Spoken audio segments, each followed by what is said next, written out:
I have one good friend, believe it or not, in Jerusalem. Arlen Elsa has met him a number of times. His name is Moishe. And some of you have met him also. Very knowledgeable rabbi, we might say.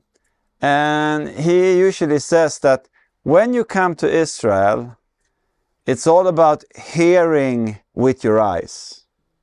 Hearing with your eyes.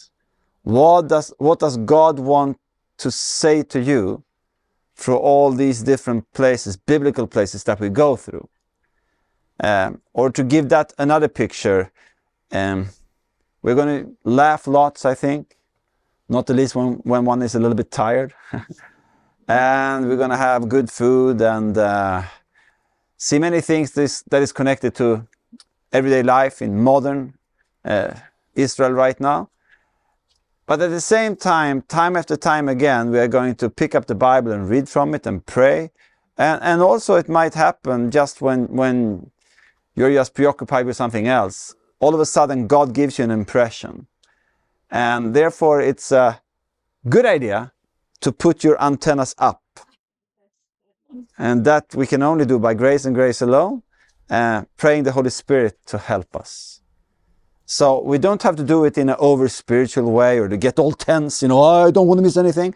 But you can still in a very relaxed way pray the Holy Spirit to help you to put your antennas up so you hear with your eyes what God wants you to hear with your eyes. Because to be in Israel and to be on a pilgrim tour, we know it's by definition transforming. And God would speak to us in different ways. Bless you. And that is also the beauty of it, that God will speak to you perhaps in an unexpected way. And He will say different things to different people here in different places, since we are very different. So right now I just shortly want to read to you and say something short comment on what happened on this specific spot, Shepherd's Field. And we read about the shepherds. Luke 2, verse 8. And there were shepherds living out in the fields nearby, keeping watch over their flocks at night. And now to be a shepherd, in a way, that's something very beautiful. And we have all these texts, right? Psalm 23, where David wrote that the Lord is Ro'i in Hebrew, my shepherd. Intimacy, my shepherd. And we have John 10, Jesus saying, of course, that He is our good shepherd. So shepherd is a beautiful thing and a wonderful picture in the Bible. But when it comes to society and salary and social position in Jesus' day and age, to be a shepherd, that's like being on the lower shelf, right? So this was, of course, typical of God. He's picking the one no one else is picking. He's choosing the one no one else is choosing. And verse 9. An angel of the Lord appeared to them. Angel in Hebrew, malaka, I think. And that means a messenger. The Hebrew word means, so the angel is never about, oh, I'm a wonderful angel, look at me. It's always about the message, the thing that God has commanded the angel to communicate. That's the important thing. But the angels are beings for real. They are just as real as you and me. And they are not overgrown babies on clouds. They are God-great warriors. Extremely impressive. An angel of the Lord appeared to them, and the glory of the Lord shone around them, and they were terrified. Glory, that's the Hebrew word kavod, also means something heavy. God's glory is His own light, and it is per definition heavy. God is heavy. And doxa in Greek, it's Greek here in the Luke text, shone around them, and the glory of the Lord shone around them. And here I think we can see that this is an authentic text, that this really is eyewitnesses that gives us this greeting, because it doesn't say and the glory of the Lord shone around them, and they thought it was great.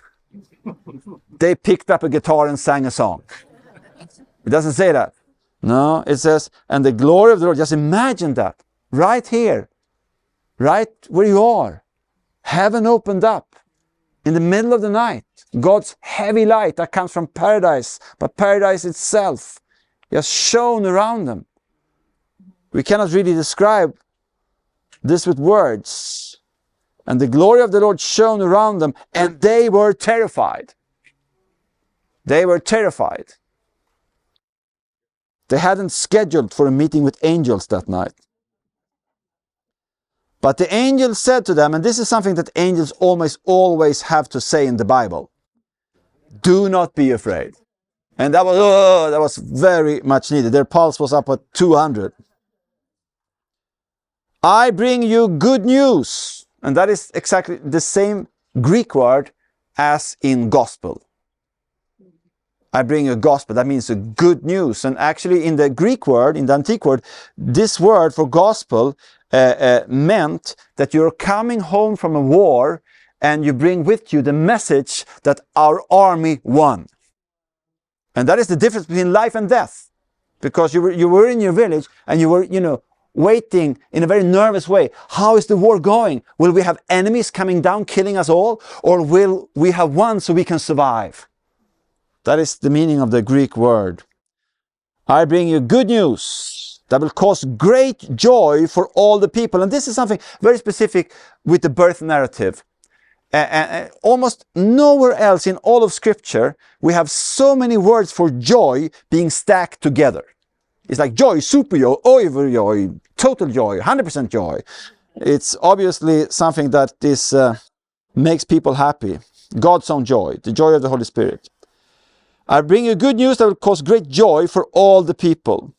Today, in the town of David, Bethlehem is the town of David. We'll get back to that when we get to Nativity Church.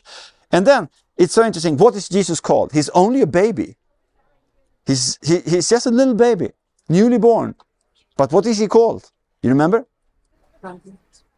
Today, the first word, Christ comes, so that is very correct. It's just the second word. But the first word, in the town of David, Savior, 17 points. So everyone who said Savior. A Savior is born. And in Matthew, Matthew specifies he's to save us from in all aspects, but Matthew underlines, save us from our sins. That is the number one when it comes to Savior. Has been born to you. He is the Messiah, Mashiach. Christ, as it is in Greek, the anointed one, the anointed one. Not only one anointed, the anointed one, the unique one, the Lord. This will be a sign to you. You will find a baby wrapped in cloths. What do you say in English? Cloths? Yes. Cloths. And lying in a manger. And this word for manger, I looked it up in the Greek right before I was to speak here now. And that is the Greek word fatne. And I love I have the world's best translation here, actually.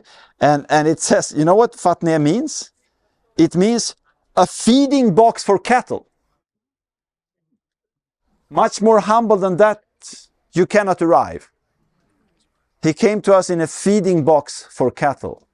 That's what the word means. Get back to that when we come to Nativity Church. Suddenly, and now once again this place, hearing with our eyes, we finish with this. Suddenly, a great company of the heavenly host appeared with the angel, praising God and saying, and please note here, it says, a great company of the heavenly host. All of a sudden, they do not only see one angel, as if that wouldn't have been enough. You are at the very spot where they saw a multitude of heavenly angels. And it speaks about,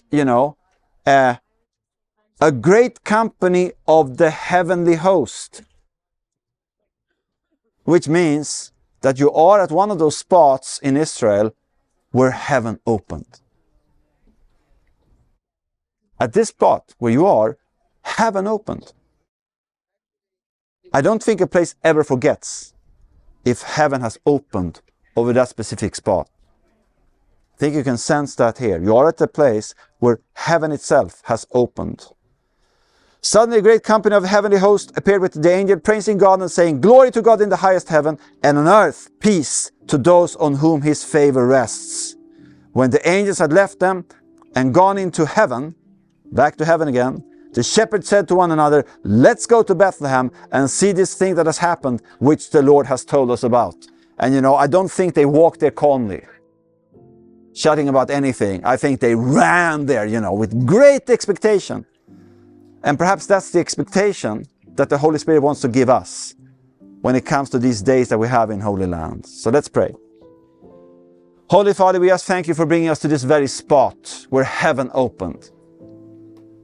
We might be a little bit tired. We've traveled for a long time, many of us. But Lord, thank you for bringing us to this place. And Lord, please help us to listen with our eyes. Help us to put up our antennas.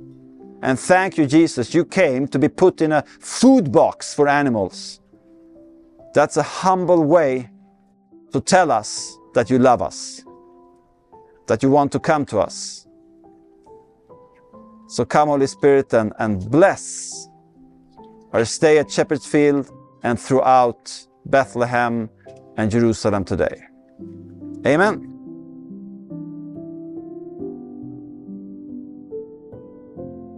Thank you for joining us at Shepherd's Field outside of Bethlehem. The theme for Hans's message can be summed up in humility. The angels came for the humble shepherds before God led the wise men by a star.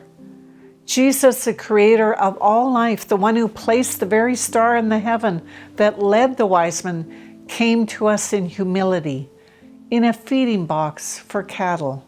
In this highly competitive world, we often jostle and vie for position, and we often leave others behind in our struggle to succeed. And when we do this, we aren't following the humble example that Jesus set in his birth, or when he washed his disciples' feet, or certainly not when he humbly fulfilled his Father's will out of love for us and actually went to the cross.